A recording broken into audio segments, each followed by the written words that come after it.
Em nome do Pai, do Filho e do Espírito Santo. Amém. Ave Maria, cheia de graça, o Senhor é convosco. Bendita sois vós entre as mulheres, e bendito é o fruto do vosso ventre, Jesus. Santa Maria, Mãe de Deus, rogai por nós, pecadores, agora e na hora de nossa morte. Amém. São José, rogai por nós. São Felipe Neri, rogai por nós. Nossa Senhora de Fátima, rogai por nós. Em nome do Pai, do Filho, do Espírito Santo. Amém. Bom dia a todos. Nós estamos aqui na página 33 do livro São Francisco de Sales, Doutor da Perfeição, de Jacques Leclerc. O último parágrafo que nós lemos foi o seguinte: o saborear as almas, o gosto dominante por elas, o amor em tomar contato e penetrar no mais íntimo de cada pessoa, torna São Francisco de Sales extremamente representativo da tendência psicológica que domina o pensamento ocidental após a Renascença. Está em plena conformidade com seu tempo e acredito que, para compreendê-lo, deve-se considerá-lo assim. A tendência psicológica se une à grande controvérsia teológica que dividia a Igreja em dois campos em tempos de São Francisco de Sales: o tomismo e o molinismo. Discute-se ainda se o bispo de Genebra era tomista ou molinista. Molinista afirma M. Vincent. Tomista rebate Padre Chenu. Nenhum nem outro, mas mais provavelmente. Opinião que ao menos possui o mérito de estar de acordo com o expressado pelo próprio santo. Que não fosse molinista está na lógica de seu espírito, pouco preocupado com controvérsias teóricas. Evidente também por sua resposta quando se quis que entrasse no debate. Não é molinista nem tomista e sequer compreende que se possa apaixonar-se por semelhantes questões. Mas há a carta a Lessieux e a doutrina do Tratado do Amor de Deus, onde o santo defende a predestinação em decorrência da previsão das obras. É verdade, mas o molinismo contém uma série de outros pontos e, como observa Padre Chenu, pode-se encontrar artigos da Suma em diversas páginas do tratado. Em São Francisco, toda a síntese filosófica, assim como a concepção do universo, é escolástica. No seu Tratado do Amor de Deus, abre aspas, aliás, no seu Tratado de Amor de Deus, suprima, por hipótese, o fundo de ideias que lhes são comuns com São Tomás. É pelas ideias mestras, pela própria estrutura do tratado, que este se desmoronará. Por uma hipótese contrária, suprima dessas páginas as noções formalmente molinistas. Quase nada será alterado. Sob essa ótica, fecha aspas, sob essa ótica, São Francisco é tomista. Aqui ele está citando um outro artigo que defende do Dom Idelsbald Hieland, que defende a questão da aproximação de São Francisco de Sales com São Tomás de Aquino. Aqui o autor está citando o Padre Chenu, né? O Padre Chenu é considerado um grande tomista, né? Mas foi um padre modernista, né? Que depois, enfim, fez toda uma reinterpretação da obra de Tomás de Aquino sob o ponto de vista modernista. E aqui ele está citando apenas o Padre Chenu em relação a essa controvérsia em relação a São Francisco de Sales ter o pensamento de Molina ou de Tomás de Aquino a respeito da predestinação. Né? Cabe aqui uma distinção já que tomista é um termo equívoco. Existe o tomismo de Santo Tomás e o de Banhas. E não são poucas as boas almas que afirmam não se tratar da mesma coisa. Banhas propõe-se como intérprete autêntico do pensamento tomista, mas outros teólogos, como Bellarmino, por exemplo, consideram-se igualmente tomistas, afastando-se de Banhas. Aqui é o São Roberto Bellarmino, né, quando ele fala aqui Bellarmino. Que São Francisco de Sales seja tomista, no sentido da concepção geral do homem e do universo, ou que seja banhesista, na questão da natureza da graça eficaz ou suficiente, da premoção ou da predestinação, são aqui duas questões diferentes. Parece, portanto, falso e simplista querer incluir São Francisco de Sales nesses grupos, seja do tomismo, seja do molinismo. No entanto, considerando o lugar do molinismo no panorama histórico das ideias, pode-se atribuir a ele certa simpatia para com essa doutrina. E o interesse nessa questão, que pode à primeira vista parecer pouco relevante, é, mais uma vez, marcar as tendências do século e aí situar São Francisco. O molinismo, com efeito, é uma aplicação à dogmática da orientação psicológica dos espíritos. E é por isso que seu acordo com o tomismo é impossível. O tomismo é a solução que os metafísicos encontraram para o problema da graça. O metafísico é essencialmente um realista, no sentido pleno da palavra. Liga-se à realidade, àquilo que é, ao ser. Por consequência, dentre todos os seres, terá diante de si, antes de tudo, a primeira das realidades, o primeiro e o maior dos seres. Coloca Deus no centro da filosofia, que corresponde ao lugar de Deus, ao lugar que Deus realmente ocupa no universo. Tendo-se em conta o que concerne as relações entre Deus e o homem, e a aparente contradição que existe entre o domínio soberano e necessário de Deus sobre todas as coisas e a liberdade do homem, a metafísica se preocupa de imediato em salvaguardar os direitos de Deus. Seu sistema é construído sobre o fato basilar do domínio universal de Deus. Assim, pela dificuldade que disso provém, considera-se como um mal menor a possível renúncia a explicar a liberdade humana e, para assegurar essa liberdade, resigna a cobri-la de fórmulas sutis, a ponto de não restar outra saída, além de ser tomista, para supor que possam estar de acordo com a noção vulgar de liberdade. Completamente diferente é a atitude do psicólogo. Deixa eu fazer só uma observação aqui antes, né?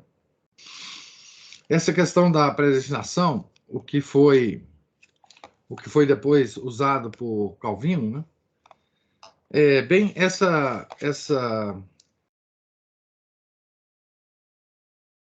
questão de considerar a onipotência de Deus e a liberdade do homem, né? É uma coisa complicadíssima teologicamente, né? Vocês podem imaginar que se a gente considera como Deus é realmente onipotente, o que sobra, né, para a liberdade do homem, né? O que essa liberdade, como essa liberdade pode se relacionar com a onipotência de Deus, né? Calvino escolheu um caminho que é elevar esse atributo de Deus, a onipotência de Deus, acima de todos os outros atributos, né? Sem considerar nenhuma sutileza, né? Calvino não é nada sutil, né? E o tomismo, como a gente já talvez tenha visto aqui nas nossas leituras, né, sobre São Tomás de Aquino, Tomás de Aquino é realmente ele faz distinções sutis, né, sobre as coisas que ele aborda, né, sobre a realidade das coisas, sobre a realidade de Deus, né. Então essa é a grande é, é a grande questão, né, de como o homem consegue ter a sua liberdade sob o prisma da onipotência de Deus. Isso é uma questão realmente, para quem se preocupa com ela, né, muito, muito importante, né, e muito difícil de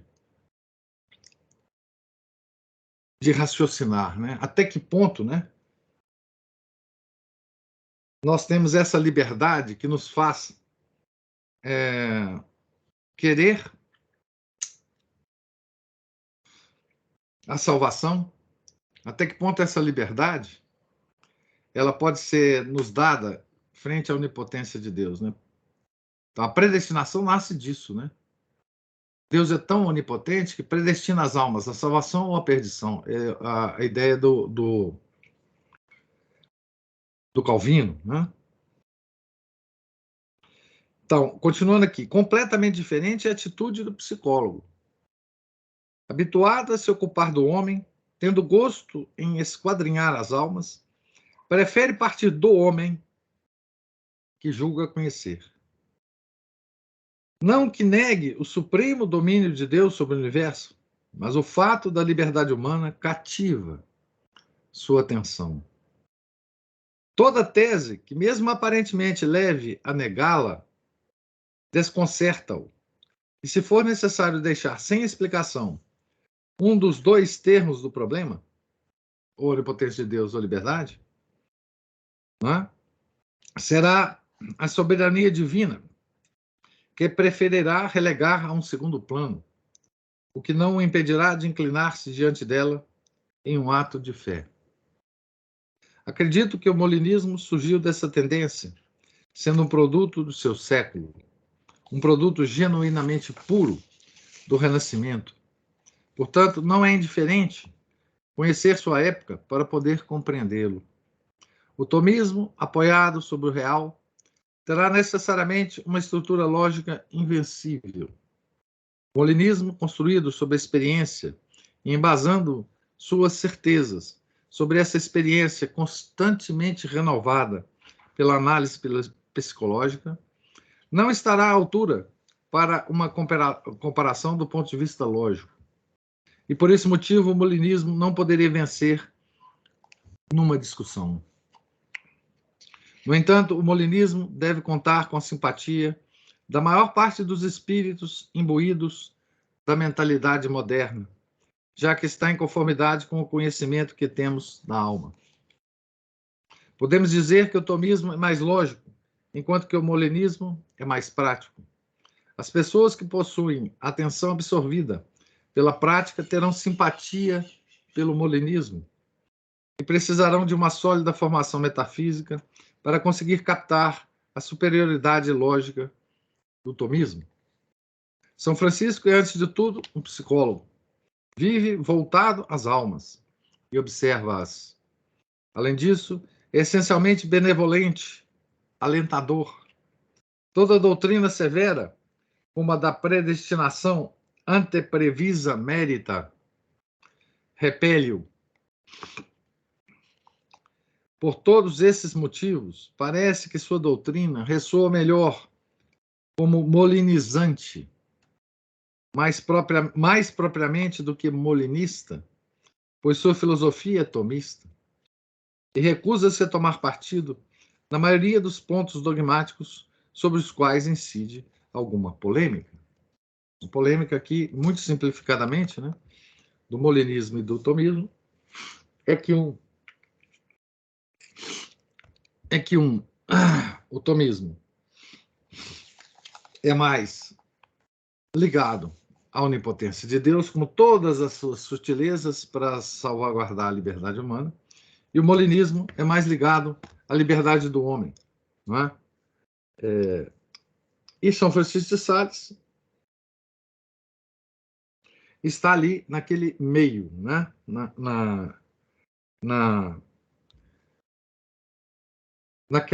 Naquele ponto central, né? Na prática, porque, na verdade, ele não discutia isso, né? Ele se recusava a discutir essas questões mais altas da metafísica e da teologia, né? Então, ele estava ali na corda bamba, entre as duas posições, né? Então, aqui nós passamos para a parte 3 desse capítulo, tá? Deixa eu só lembrar que a parte 2, que nós acabamos de ler, deixa eu ver o título dela aqui, a tendência psicológica, né? Onde a gente fez a análise dessa questão de saborear Deus e saborear as almas, né? Então, o nosso autor aqui, o nosso biógrafo, coloca São Francisco de Sales do lado das pessoas que saboreiam as almas, né? Que é o que ele chamou de tendência psicológica. A parte 3, a tendência prática. Aqui encontramos ainda em presença de duas categorias de homens: os espíritos doutrinais e os espíritos práticos. Os primeiros possuem o senso da abstração e enxergam, sobretudo, a importância dos princípios. Prendem-se às questões de doutrina, sem grande preocupação pela ação imediata sobre a vida prática dos seus contemporâneos. Basta-lhes a procura da verdade, e quando se acercam à vida prática, é para dizer que a ação segue pensamento. Os outros, pelo contrário, vivem mormente no mundo dos sentidos, experimentando a necessidade de captar um resultado imediato dos seus atos, um resultado tangível referente à ação. Influenciar o pensamento de seus contemporâneos não lhes é suficiente, e esse pensamento não se manifesta nas ações. Ainda menos se satisfazem com a busca da verdade, quando não sabem se sua doutrina será compreendida ou aceita. Essa dupla tendência se manifesta na corrente psicológica abordada antes. Em uns, ela produz o estudo teórico da psicologia, a análise aguda, até exagerada, chegando mesmo a ser pouco útil, da qual temos inúmeros exemplos nos últimos séculos em todos os autores de pensamentos e de notas íntimas.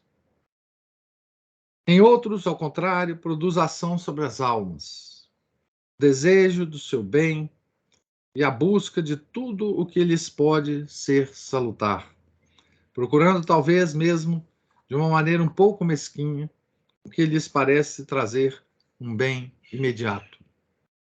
Essa dupla tendência se encontra ainda no apostolado. Existem os apóstolos da doutrina e os apóstolos da prática, assim como há o Evangelho de São João e o Evangelho de São Mateus, muito bem lembrado aqui, né?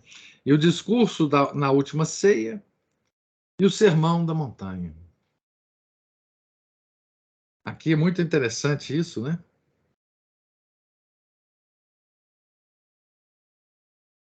Você vê como é que ele compara aqui, né, o nosso autor, né, o nosso geógrafo. Essas duas tendências, né? A tendência dos dois tipos de apostolado, né? Um apostolado mais ligado à prática e um apostolado mais ligado à doutrina. Então, dá o seguinte exemplo, né? Evangelho de São João, né? O Evangelho de São João é um evangelho ligado à doutrina, né? Por isso ele é até separado dos três evangelhos, né? E o Evangelho de São Mateus, que é o maior dos três, mais detalhado, mas que dá uma importância mais à prática, né? E ele cita, né, o discurso da última ceia e o sermão da montanha.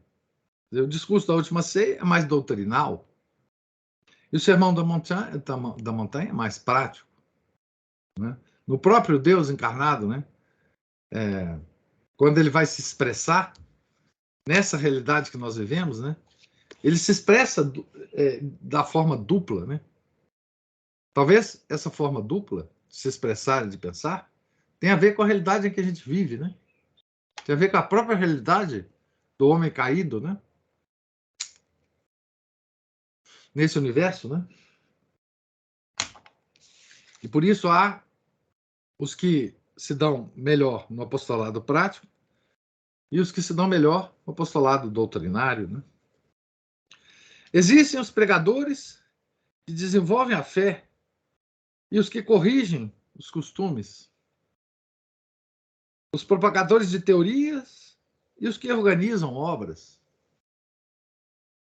Novamente, não que um seja inteiramente dissociado do outro, ao menos na Igreja Católica.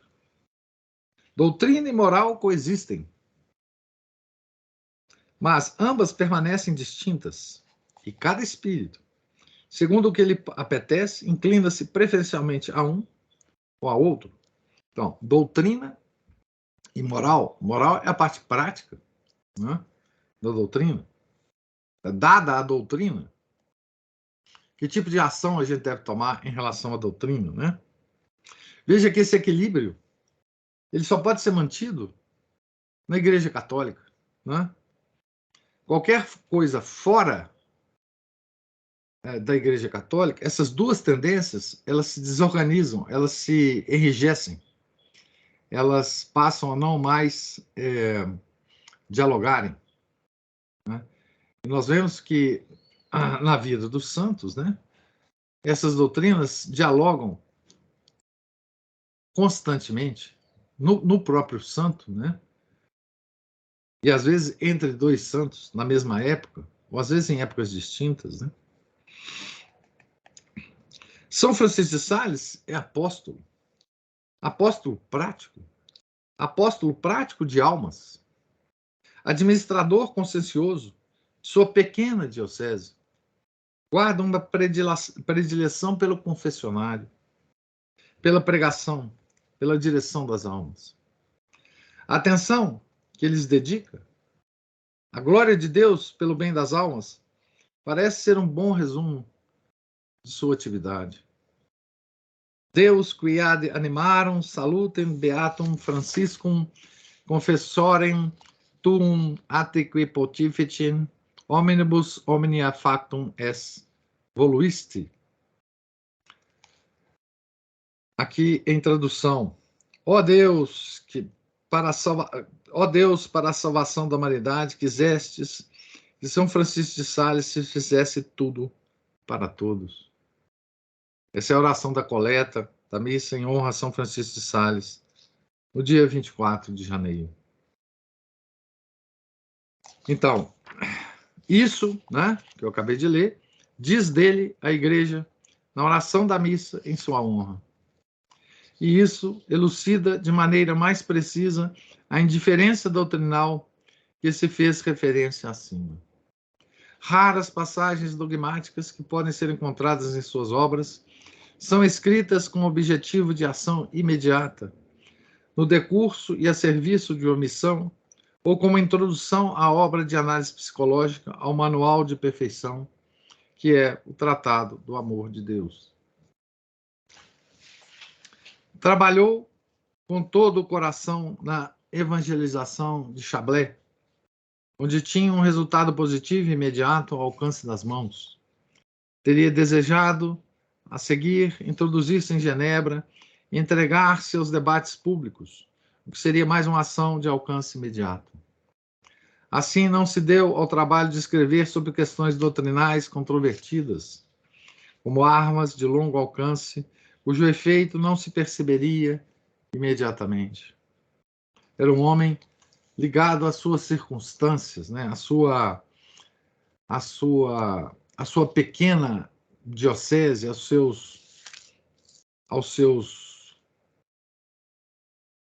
suas almas, as almas que dele dependia de direção espiritual, né? Ele não estava interessado em escrever um grande tratado, né, para a posteridade, né? Não desconheço a quantidade de objeções que podem surgir nesse momento.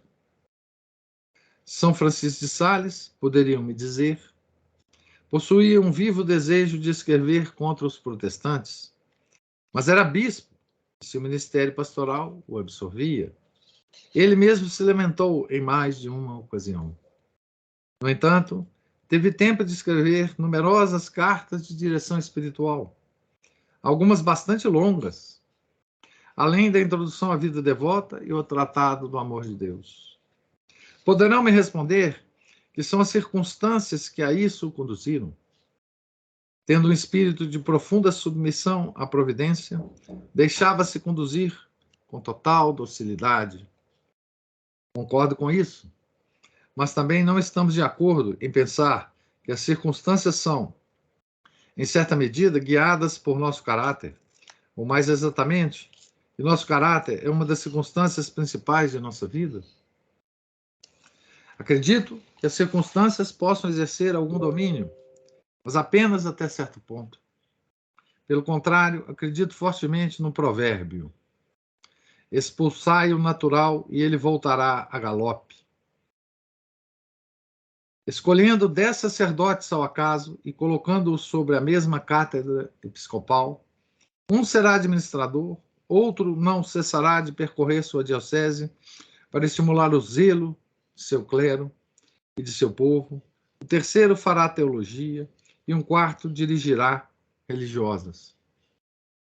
Nada mais variado que as circunstâncias, mas também nada mais diversificado que os temperamentos. E cada qual, conforme seu temperamento, escolhe dentre as circunstâncias aquelas que lhe convêm. Há sacerdotes que vêm à memória, naturalmente, quando se tem problemas de consciência, mas não quando se tem dúvidas contra a fé. Serão outros os que poderão ajudar em questões doutrinais. Ainda há outros se deverá dirigir se pretende organizar uma obra, e não aos mesmos quando se deseja encontrar dinheiro para uma iniciativa. Isto provém das diferenças na formação ou na posição desses sacerdotes?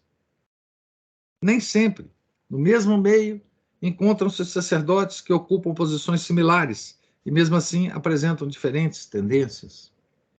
Tal pároco passa sua jornada no confessionário.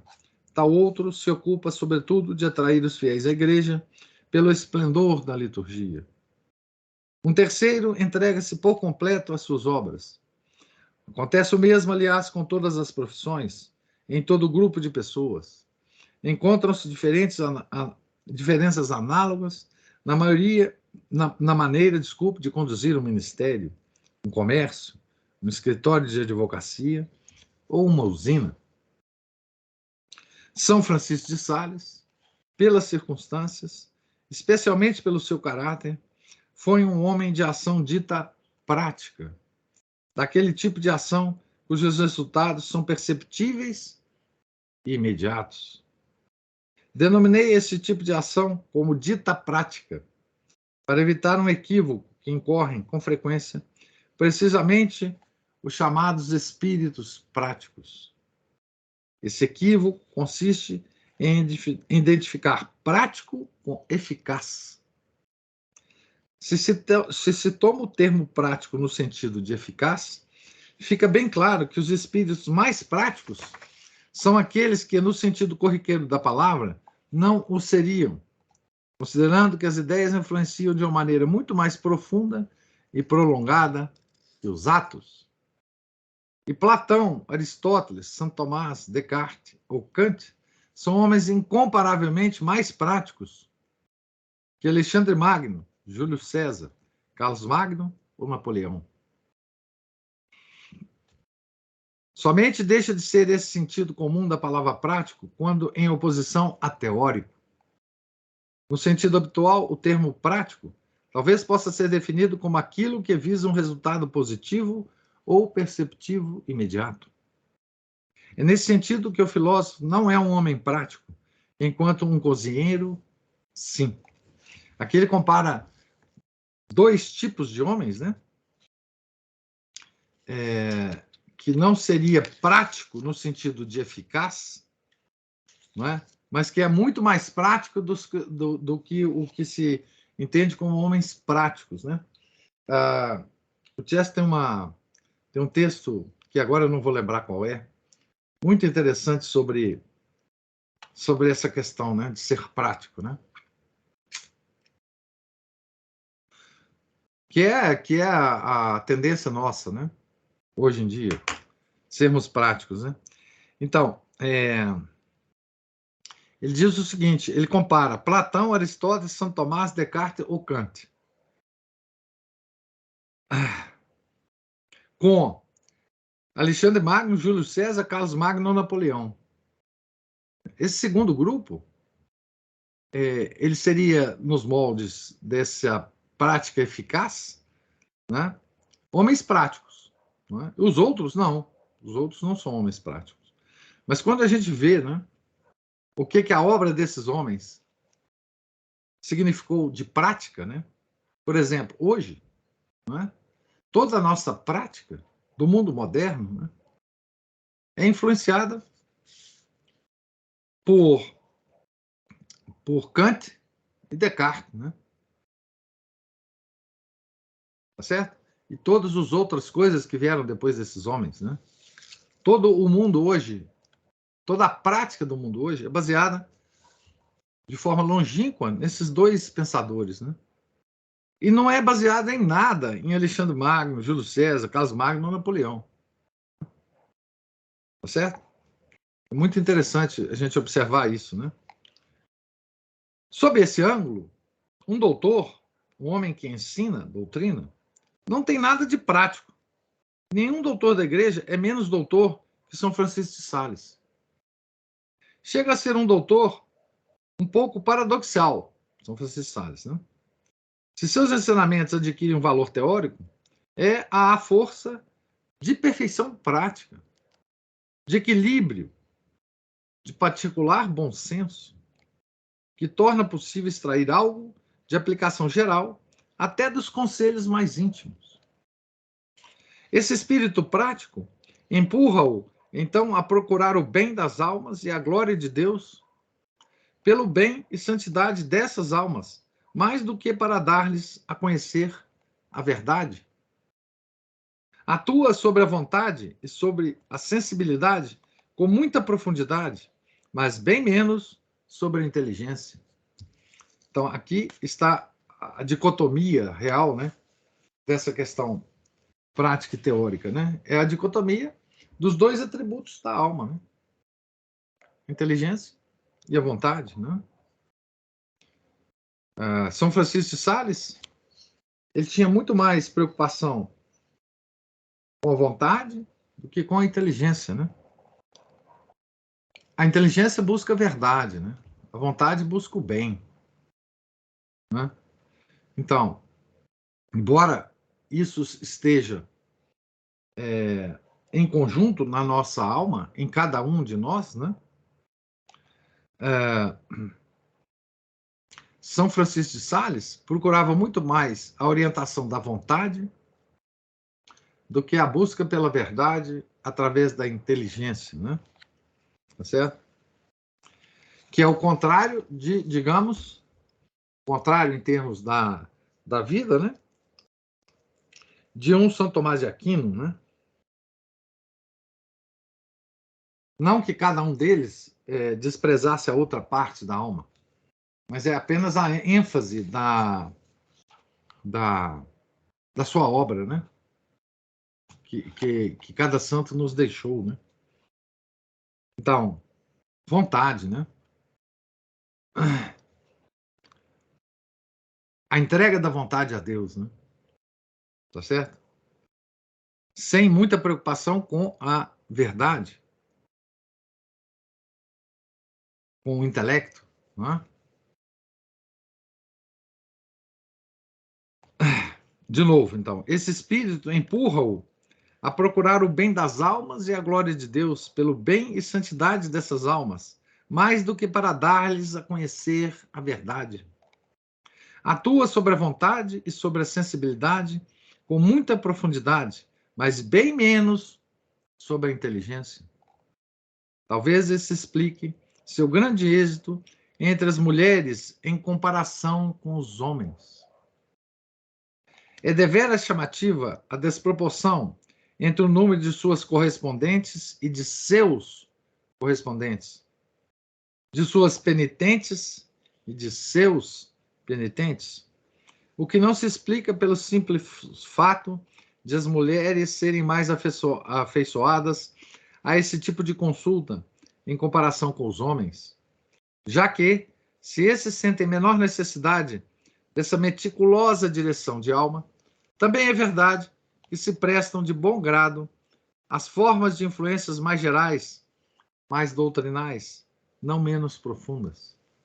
Uma mulher necessitará de uma orientação para cada um de seus atos. Um homem discutirá o rumo de sua vida e procurará esclarecimento sobre questões doutrinais.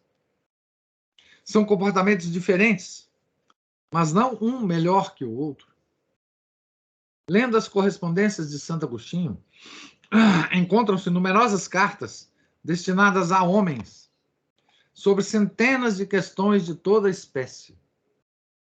Ao ler as correspondências de Santa Catarina de Sena ou de Santa Teresa, parece que mesmo elas superam São Francisco na influência que tem sobre os homens. É verdade, né? Santa Catarina de Sena tem cartas, muitas cartas, né? Para homens, né? Para a direção dos homens, né? Da época.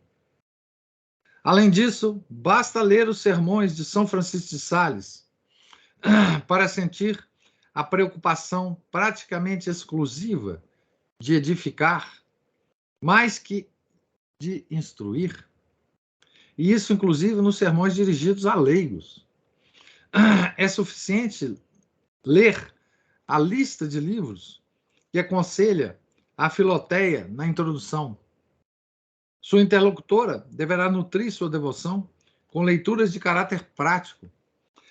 O santo não lhe diz que se instrua na fé, nem que se aprofunde nos fundamentos teológicos de sua vida sobrenatural.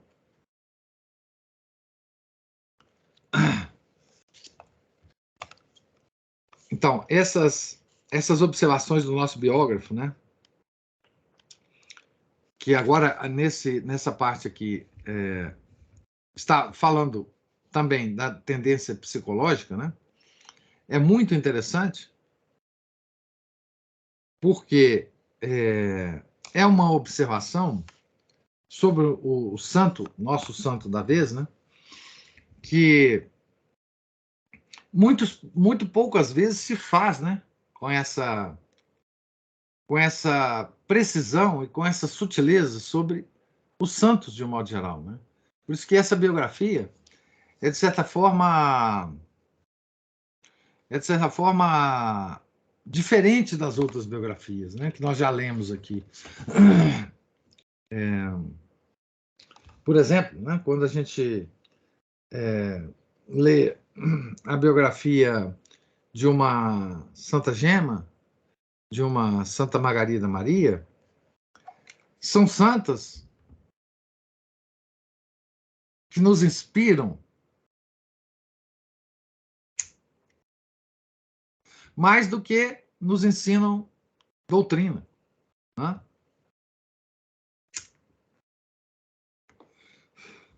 Que tipo de doutrina Santa Margarida Alacoque pode nos ensinar, né? Que tipo de questões de fé nós podemos resolver lendo Santa Catarina, né? De Sena, ou não, Santa Catarina de Sena é diferente. Santa Margarida ou Santa Gema, né? Não há, né? Ali há uma vida inteiramente dedicada, quer dizer, uma vida que entregou a sua vontade integralmente a nosso Senhor Jesus Cristo, né? Ao ponto da parte da inteligência pouco importar, né? Nessas santas, né? Essas santas místicas, né? pouco se importar. Quando a gente lê essa biografia, ela diz pouquíssimo sobre verdades, sobre doutrina, sobre raciocínios lógicos que possam nos levar a verdades, enfim, altíssimas, né? Como, por exemplo, São Tomás de Aquino, né? Então, esse perfil aqui do santo, né? Nos prepara, né? Para... Inclusive, é muito interessante porque esse tipo de observação aqui, ele pode nos ser útil, podem nos ser úteis, essas observações, para, inclusive, ler outros santos, né? Para identificar exatamente em que ponto esse santo está nos tocando, né?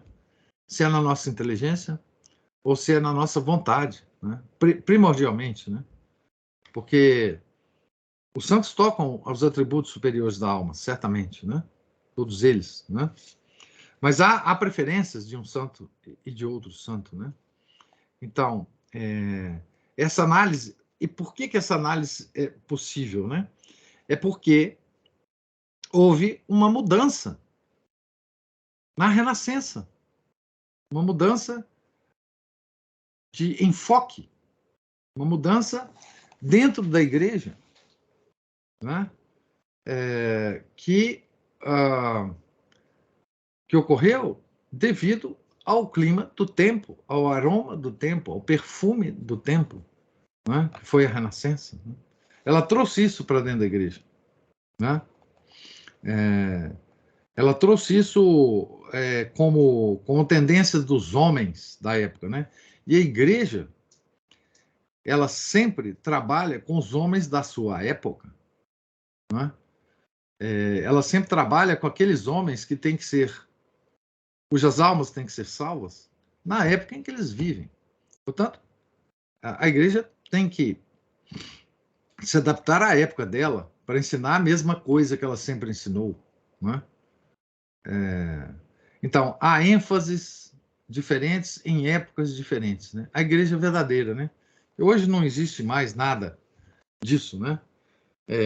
Hoje essa distinção ela se perdeu porque os homens não estão interessados mais em nada, né? A igreja se desinteressou, por assim dizer, dos homens, né?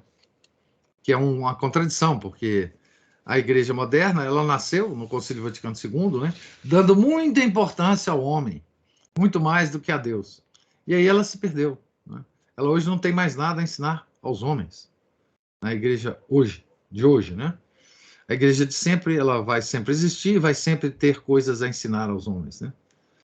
Mas essa abordagem aqui, desse autor, ela para mim, iluminante, né? Esclarecedora, não só de São Francisco de Sales, mas dos santos da igreja de um modo geral, né? E a gente pode fazer essa análise, porque essa análise também, essa tendência, ela sempre existiu, ela não nasceu na Renascença, assim do nada, né? Essas duas tendências do homem sempre sempre existiram nos homens, né? O intelecto e a vontade, né? Os dois caminhos, né? Você vê que ele cita Evangelho de São João e Evangelho de São Mateus, né?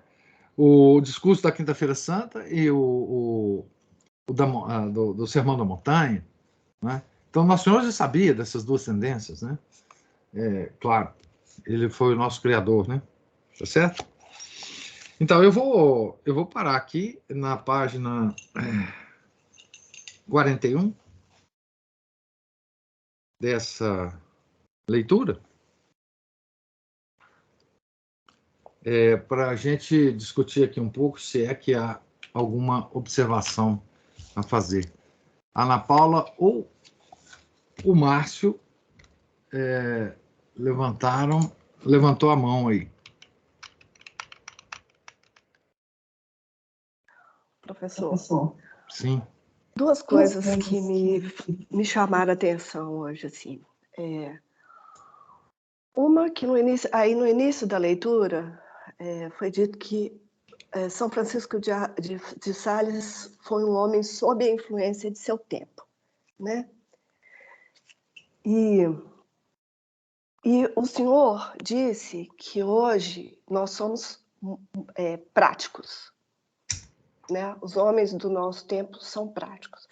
Então, eu queria, assim, eu vou falar o que eu pensei e o senhor me corrija, por favor. Eu fico achando que hoje, ao contrário do que o senhor diz, nós não somos práticos. Eu fico pensando que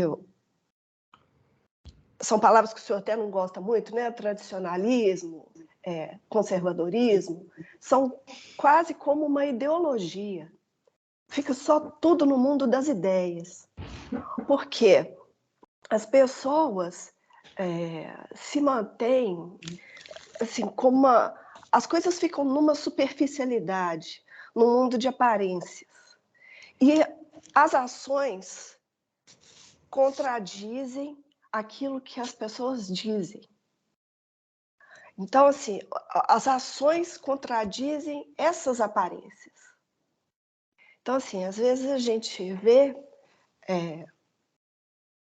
numa pessoa que está ali frequentando a missa, se veste com modéstia, reza, o terço e tal, prega esse tipo de coisa, capaz de ações que são completamente desconexas com isso, com o verdadeiro espírito católico. Na maneira de tratar os seus pares, na maneira de tratar o marido, por exemplo, ou a esposa, a maneira de tratar os filhos. Então, assim, me parece, e é uma coisa que eu tenho muito medo de mim, de não ver desconexões. Então, assim, nesse sentido, eu fico achando que nós ficamos, às vezes, muito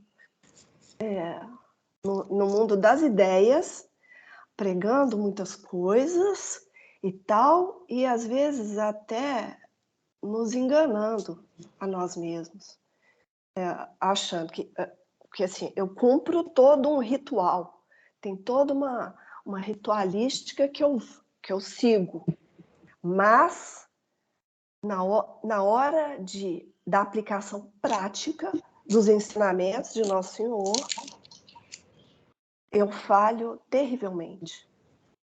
Sabe? E não é só porque falhar é próprio do homem decaído, né? Mas assim, eu desconecto uma coisa da outra. A coisa que eu falo não tem a ver com o que eu faço, né? Porque então assim, a gente vai vendo isso, né? Se a gente observar um pouco as pessoas e tiver um pouco mais de convívio com algumas delas, a gente vê isso acontecendo. Você está entendendo? Perfeitamente. Perfeitamente. E eu te falo o seguinte: essas pessoas que você está observando aí são as pessoas práticas, no sentido. Porque quando você fala prático, ele próprio fez a distinção aqui, né? Quando a gente fala prático, a gente está normalmente, hoje principalmente, né, no sentido moderno, querendo dizer eficaz. Certo? Então, nesse sentido, por exemplo, é nesse sentido que ele compara Platão, Aristóteles, Kant e Descartes com Júlio César, Napoleão, Carlos Magno. Não é? Então, quem foi mais prático? Aristóteles, Platão ou Júlio César, Carlos Magno? Não é? É nesse sentido, né? Porque essas pessoas que você se refere, elas pegaram um lado prático sem princípios. o homem pode ser prático, ele pode se dedicar à vida prática, como São Francisco de Sales o nosso biógrafo está dizendo aqui, né? Mas ele tem que ter princípios, né? Princípios muito bem delineados, né? Então, essas pessoas que acham que apenas por usar, digamos assim, uma roupa modesta,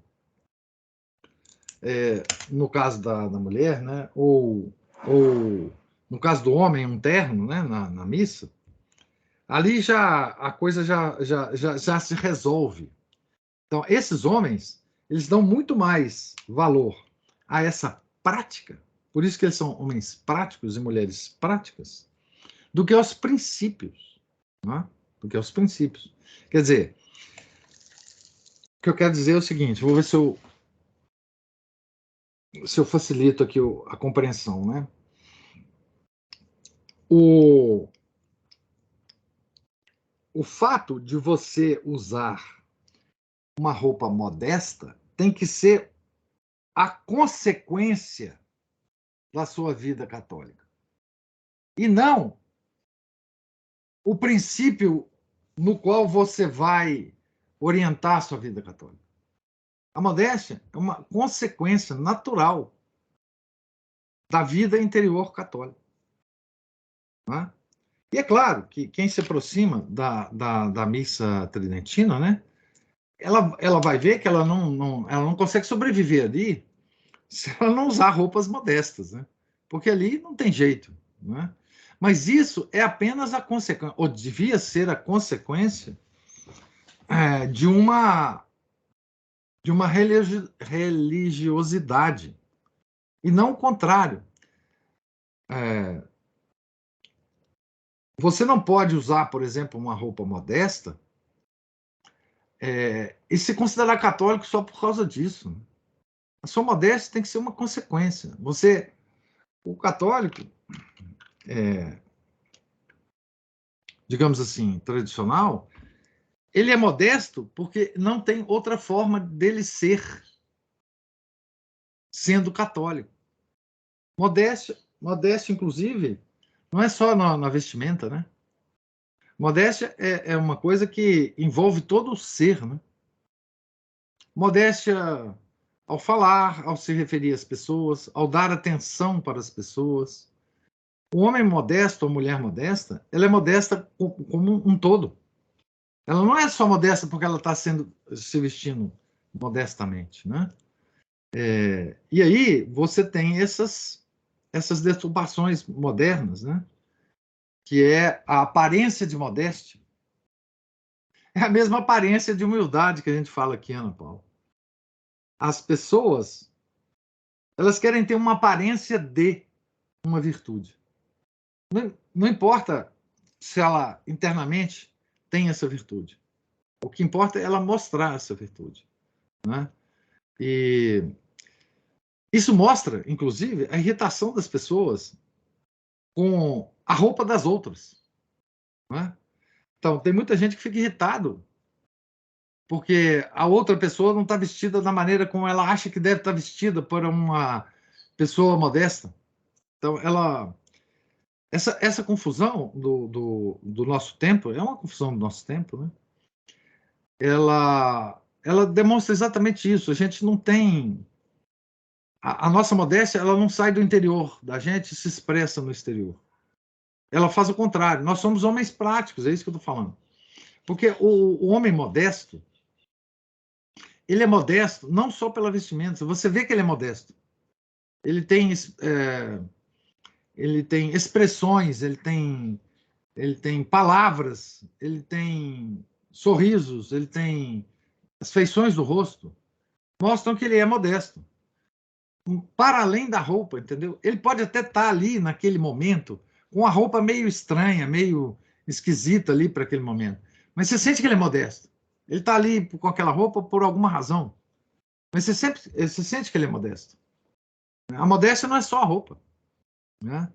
Então, esse homem que é modesto por princípio, ele expressa essa modéstia com tudo que ele faz, né? Com todo o jeito dele, com toda, enfim, a postura, né? Ele é modesto. Agora, se ele não adianta ele estar com roupa, não adianta ele estar enfim, com uma roupa modesta ou uma roupa, digamos assim. Eu já falei muito do terno aqui para vocês, né? Nas missas. Enfim, eu acho terno uma coisa muito chata, sabe? Aliás, o terno só existiu na face da terra depois da maçonaria, né? Depois dos protestantes e da maçonaria. Então, eu acho o terno uma coisa muito chata. Mas, enfim, tem gente que gosta, eu respeito e tudo. Mas. E as mulheres também, né? Tem gente que acha que ser modesta, uma mulher, né? É usar aquelas roupas da década de 30, 40, né? Das mulheres, ou daquelas portuguesas, né? Típicas portuguesas, né? Aquelas coisas pesadas, com cores pesadas. Enfim, se você põe um colorido na roupa, você acha que já não tem modéstia, né? Se você pega um vestido bem cortado, bem coisa, você já acha que aquilo ali já é exibição. Então as pessoas são confusas mesmo, né? Por causa dessa praticidade sem princípio. Não tem princípio. Qual que é o princípio da coisa? Da onde vem aquilo? O que leva a mulher se vestir de tal forma para ir à missa, né?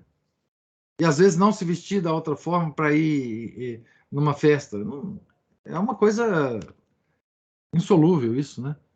Mas você levantou a mão de novo. Acho que foi você o Márcio.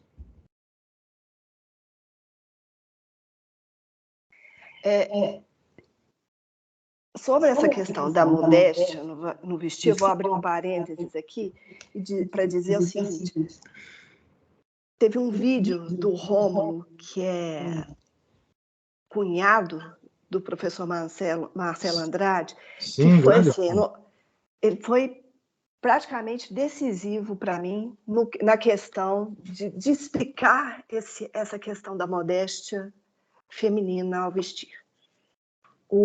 Ele chora no vídeo para falar dos efeitos de uma mulher imodesta. Basicamente é isso. Então eu pensei comigo, meu Deus, eu não quero ser causa de uma dor assim numa pessoa. Então aquilo para mim foi muito decisivo, sabe, professor? Me fez entender muito. Como diz o senhor, né? Uma vez eu falei aqui das tatuagens e o senhor disse alguma coisa, por graça, você foi né? Teve essa defesa de nunca ter feito uma tatuagem, nunca gostei e tal.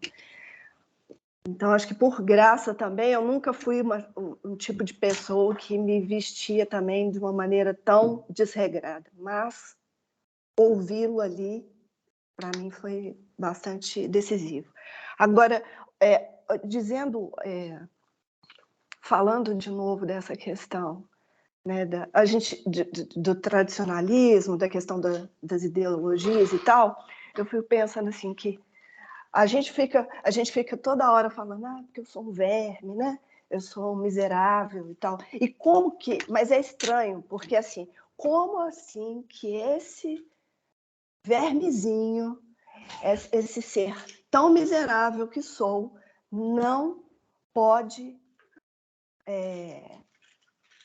capitular, não pode mudar de ideia, não pode se ceder a sua vez ao outro, ceder o seu lugar de honra, vamos dizer assim.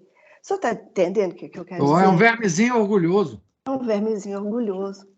Então, por isso que eu fico achando, eu li um negócio ontem que me fez pensar isso, né? Até que ponto nós não estamos sendo tradicionalistas por ideologia? Será que a gente gosta mesmo daquele modo de agir, né? Da maneira de tratar nossos pais com deferência, com respeito, porque eu acho que uma coisa que a gente é muito hoje em dia é irreverente. A gente precisa ter mais reverência, né? Até que ponto isso não é só uma, como disse o Márcio aqui, uma moda, É moda. entende? Orgulho. A gente tem que estar muito atento a isso, professor, porque senão a gente vai estar se enganando, que é o pior de tudo. Porque enganar os outros, talvez a gente engane até um certo ponto. Mas e a si mesmo? A gente pode ir enganado para o túmulo. Isso é muito arriscado. Desenganado para o inferno. Desenganado para o inferno, como diz o Márcio. Desenganado para o inferno. Não, a questão da modéstia, né? Da modéstia feminina, ela foi atacada, né? Porque entendia muito bem o que significava a modéstia feminina, né? Ela foi atacada, enfim, começou a ser atacada diretamente, né?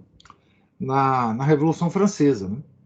Então, a Revolução Francesa, como ela queria destruir a ordem católica, ela sabia que a ordem católica estava exatamente centrada na mulher, no seu recato, na sua modéstia, né? Ela começou a atacar aí, né? Eu não vi o vídeo do Rômulo, mas eu posso imaginar que o tema é exatamente esse, né? Como que a mulher ela tem uma atração tão grande nos homens que ela consegue desencaminhar os homens, né? A falta de modéstia das mulheres desencaminha os homens, né? Então, além disso, né? Além da falta de modéstia, a mulher leva também parte da culpa do desencaminhar dos homens, né? Enfim, uma sociedade modesta é uma sociedade muito mais organizada, muito mais pacífica, muito mais tranquila, né? Mas enfim. Agora, essa questão essa questão do verme, né? Nós já tivemos a oportunidade aqui de comentar, mesmo nessa leitura de São Francisco de Sales, né? Que nós somos um ser muito especial para Deus, né? Além de, claro, em certo sentido, nós podemos dizer, né?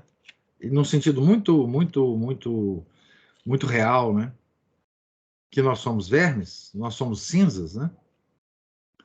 Estou lembrando aqui do sermão do Padre Antônio Vieira na quarta-feira de cinzas. Nós temos que nos colocar também, né? Como o ápice da criação de Deus, né?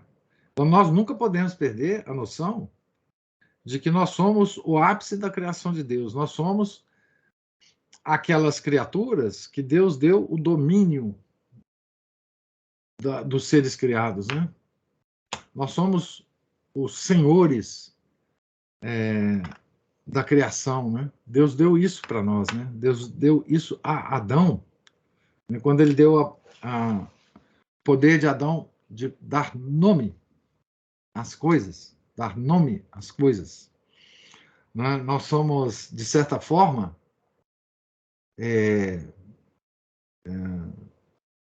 de uma grandeza em termos da criação, de uma grandeza que nós mesmos não entendemos, né?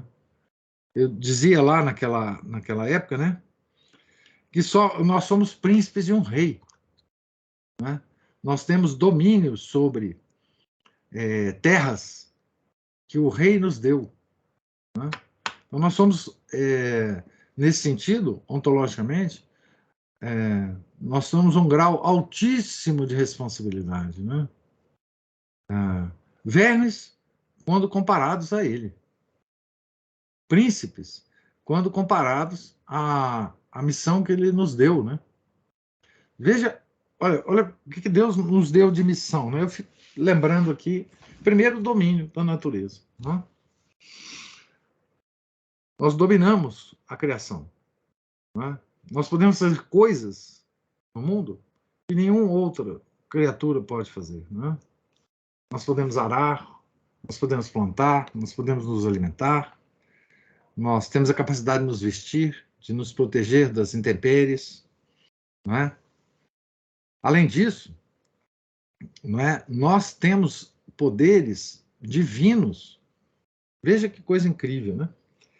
Nós podemos, através das nossas orações, das nossas penitências, libertar almas do purgatório. Isso é um poder divino. É um poder divino que Deus nos dá. Deus nos dá esse poder. Só nós vivos, né? Só nós podemos usar indulgências com as almas do purgatório. Veja que coisa impressionante. Esse poder é divino. Deus podia fazer isso, mas Ele quer que nós participemos dessa obra. Só nós podemos salvar as almas aqui, dos que estão vivos entre nós, né? Ajudar, pelo menos, isso, né? A salvar essas almas, né? Nós podemos fabricar santos. Vou dar um exemplo disso para vocês. Ontem eu compartilhei lá no nosso grupo de leitura uma apologia escrita por Aristides,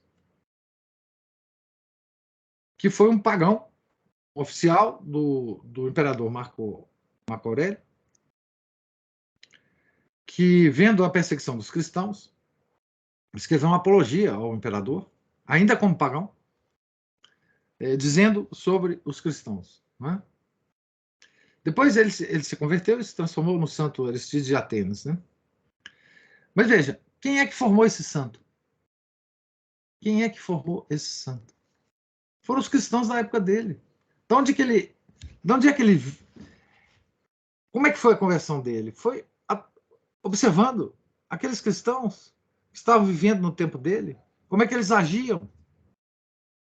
Aqueles cristãos, desconhecidos completamente, não sabemos o nome deles, nem nada, fazendo o que eles faziam um apostolado. Aristides, que era um filósofo, ele é considerado filósofo. Mas que tipo de apostolado? Um apostolado de exemplo. Veja, aqueles cristãos a quem Aristides observava é que produziu o santo Aristides de Atenas. Então, veja que coisa extraordinária, né? Com as nossas ações, com esses vermes, né, que somos, nós podemos fazer um apostolado que vai criar um santo. Tá certo? Um santo da igreja. Então, todas essas ações, tá certo? São ações de um príncipe, de um rei, que é o nosso Deus. Nós podemos fazer esse tipo de ação. Né? Aquela comunidade é que criou um santo pelo seu exemplo. Porque aquele pagão, olha, oficial Marco Aurélio, um oficial do imperador, tinha tudo na vida, não precisava mais nada. Todas as coisas que ele podia fazer e sonhar, ele já tinha. Tá certo? Vendo aqueles cristãos converteram esse homem e transformaram num santo. Tá certo? Então, são todos poderes divinos que nós temos e que nós não usamos. Na maioria das vezes, nós ficamos preocupados com a prática eficaz, a prática que dá resultado visível. Veja aqueles cristãos fazendo as práticas que o Aristides colocou lá na sua apologia. O Aristides observando. Aqueles cristãos talvez nem soubessem que Aristides estava observando aquelas práticas, né? De proteger as viúvas, de acolher os famintos, enfim. Eles não estavam sendo práticos, eficazes. Eles estavam sendo práticos porque a realidade da vida deles era aquela. Eles tinham que agir daquela forma porque eles eram cristãos. Agora, a eficácia do trabalho deles a gente viu depois. Né? Com esse santo. Quantos não foram convertidos assim durante a história da igreja? Nós podemos santificar as pessoas, nós podemos criar santos A gente reclama muito que hoje a gente não tem santo, né? É porque a gente não cria santo. A gente não age como cristão. É por isso que nós não temos santo hoje. Porque a gente não tem a comunidade para criar os santos. Os santos vão nascer da onde? Hã? Como é que eles vão nascer hoje? Não tem jeito. Hã? Enfim, nós somos Senhor da criação. Nós somos os cuidadores da criação de Deus. E é isso que nós temos que nos conscientizar, né? Vermes, sim. Vermes porque nós pecamos toda hora. Vermes porque nós não temos mérito nenhum. Mas nós podemos contar com o apoio, a misericórdia de um rei que nos deu uma gleba para cuidar. Hã? Certo? É assim que eu vejo, Ana Paula. O quão longe nós estamos disso, né?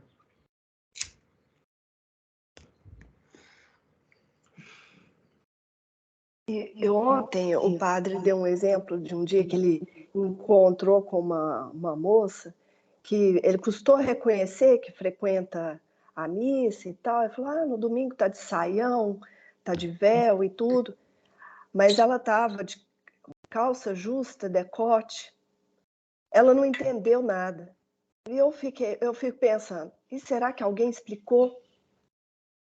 Você entende também? Porque a gente não tem a sorte de ter esse grupo nosso que a gente vai se ajudando uns aos outros. O senhor foi nos dando muita bibliografia para ler, muita coisa. O senhor está aqui todo dia de manhã e vários outros momentos, nos explicando e nos dando fontes para a gente estudar, né? Para a gente buscar esse entendimento. Mas é por isso que eu volto lá, acho que foi no outro livro que a gente leu, né? Falando de um amigo que venha porque na falta de um diretor espiritual, um amigo que venha e que te fale, olha isso. Olha, você já pensou, sabe? É de uma maneira caridosa, não é chegar dando, como diz o Márcio fala, dando um golpe, né? O Márcio fala esse nome aqui. Vindo dando uma rasteira na pessoa, uma voadora, ele falou aqui agora, entrando de carrinho na pessoa, dando uma voadora. Voadora. É uma pessoa que venha com caridade mesmo. O que é a caridade? É por causa de Deus. Eu vou ajudar essa pessoa a ver algo que ela não está vendo. Principalmente porque ela já se iniciou, né? Ué. Pelo menos na missa ela vai direitinho. Isso. Pelo menos parece que ali tem uma intenção, não é mesmo? Então a gente poderia ter essa caridade de ajudar o outro a ver as coisas, né?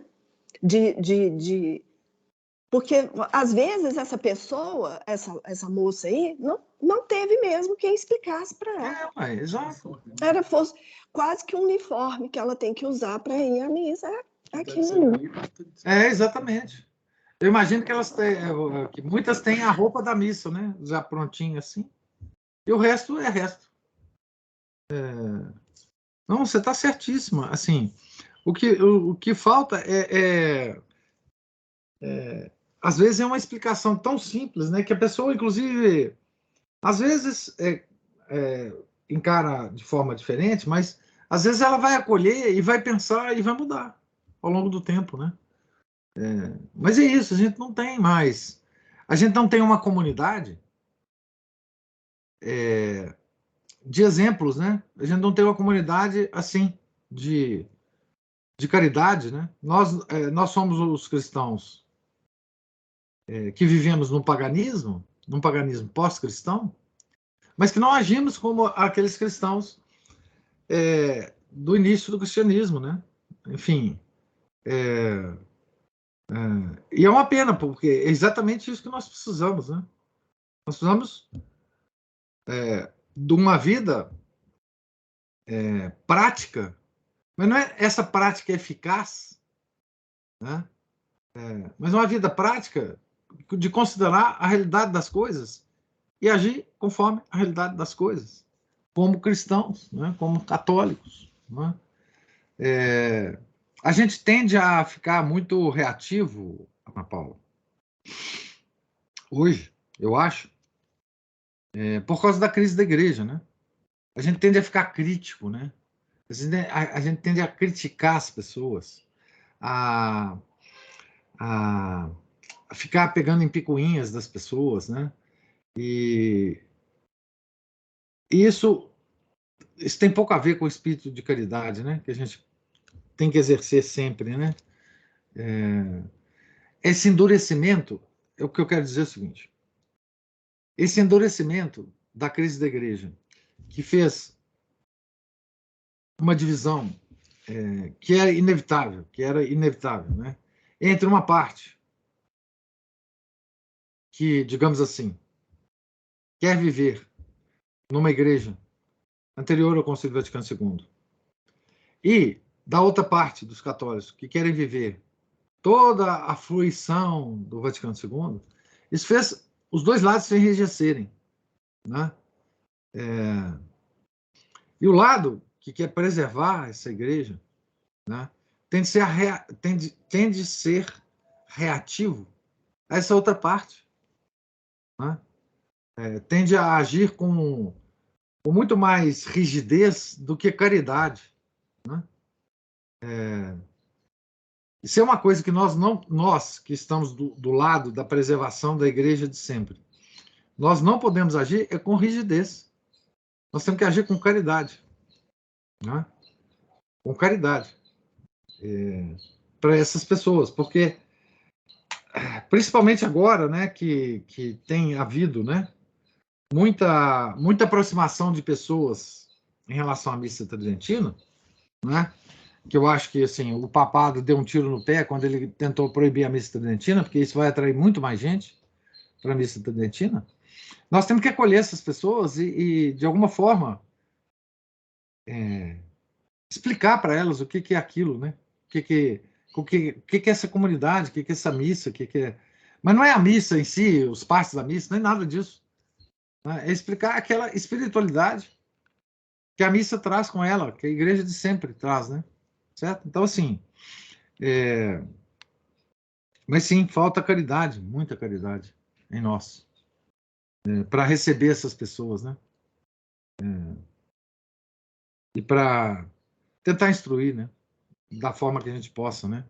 Porque é uma graça também, né? Como você falou aí, é uma graça a gente ter esse conhecimento, né?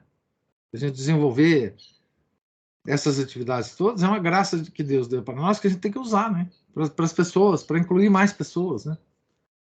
Nessa comunidade católica, não nossa, né? Enfim.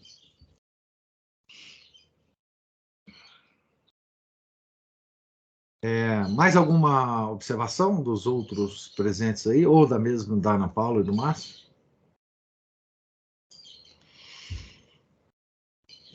Então, nós estamos aqui na página 41 da biografia do nosso santo, tá certo? E amanhã, se Deus quiser, a gente retorna, tá certo? Deus lhes pague a presença, a paciência, os comentários, as observações. Tenham todos um santo dia. Fiquem com Deus. Em nome do Pai, do Filho e do Espírito Santo. Amém. Ave Maria, cheia de graça, o Senhor é convosco. Bendita sois vós entre as mulheres, e bendito é o fruto do vosso ventre, Jesus. Santa Maria, Mãe de Deus, rogai por nós, pecadores, agora e na hora de nossa morte. Amém. São José, rogai por nós. São Felipe Neri, rogai por nós. São Francisco de Sales, rogai por nós. Nossa Senhora de Fátima, rogai por nós. Em nome do Pai, do Filho e do Espírito Santo. Amém.